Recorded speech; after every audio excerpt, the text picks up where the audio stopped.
பகவான் மகாவிஷ்ணு ஸ்ரீ கிருஷ்ணராக அவதரித்த திருநாளை பக்தியுடன் கொண்டாடும் அனைவருக்கும் அஇஅதிமுக பொதுச் செயலாளர் புரட்சி தாய் சின்னம்மா இதயம் கனிந்த ஸ்ரீ கிருஷ்ண ஜெயந்தி நல்வாழ்த்துக்களை தெரிவித்துள்ளார். அஇஅதிமுக பொதுச் செயலாளர் புரட்சி தாய் சின்னம்மா வெளியிட்டுள்ள கிருஷ்ண ஜெயந்தி வாழ்த்து செய்தியில், அனைத்து உயிர்களையும் காக்கும் பரந்தாமன் பகவான் மகாவிஷ்ணு ஸ்ரீ கிருஷ்ணராக அவதரித்த திருநாளை ஸ்ரீ கிருஷ்ண ஜெயந்தி என்றும் கோகுலாஷ்டமி என்றும் பக்தியுடன் கொண்டாடும் அனைவருக்கும் தனது இதயம் கனிந்த ஸ்ரீ கிருஷ்ண ஜெயந்தி நல்வாழ்த்துக்களை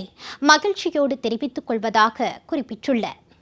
அறம் பிறழ்கின்ற போது நான் இவ்வுலகில் அவதரிப்பேன் என்றுரைத்த பகவான் ஸ்ரீ கிருஷ்ணர் அவதரித்த இந்த திருநாளில் குழந்தைகளை கிருஷ்ணரை போன்ற அலங்கரித்து வீட்டின் தலைவாசலில் இருந்த பூஜை மண்டபம் வரை ஸ்ரீ பாதம் எனப்படும் குழந்தையின் பிஞ்சு பாதங்களை மாவில் நனைத்து பதிய வைத்து கிருஷ்ணருக்கு விருப்பமான பால், தயிர், வெண்ணெய், அவல், பழங்கள், சீடை, முறுக்கு போன்ற பலகாரங்களை படைத்து இறைவனை பக்தியுடன் வணங்கி ஸ்ரீ கிருஷ்ண ஜெயந்தியை மக்கள் மகிழ்ச்சியுடன் கொண்டாடுகின்றனர் என புரட்சி தாய் சின்னம்மா குறிப்பிட்டுள்ளார். நல்லோரை காத்து தீயோரை அழித்து அறத்தை நிலைநிறுத்தி ஞானசம் பகவத்கீதையை இந்த உலகத்திற்கு உபதேசித்த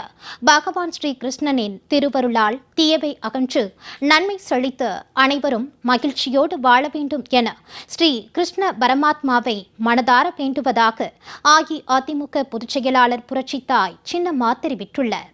குழப்பத்தையும் தடுமாற்றத்தையும் தவிர்த்து தெளிந்த நீரைப் போல மனதை நிலைநிறுத்தி பலனை எதிர்பாராமல் கடமையை செய்தால் ஒருவர் எடுத்த காரியத்தில் வெற்றி பெற்று எல்லா சுகங்களும் மன நிம்மதியும் கிடைக்கப் பெற்றவராய் மகிழ்வுடன் வாழ்ந்திடலாம் என்ற ஸ்ரீ கிருஷ்ண பகவானின் கீத உபதேசத்தை நாளும் மனதில் கொண்டு ஸ்ரீ கிருஷ்ண பகவான் அவதரித்த இந்த திருநாளில் அனைவருக்கும் மீண்டும் ஒரு முறை ஸ்ரீ கிருஷ்ண ஜெயந்தி நல்வாழ்த்துக்களை உரித்தாக்கிக் கொள்வதாக புரட்சி தாய் சின்னம்மா குறிப்பிட்டுள்ளார்.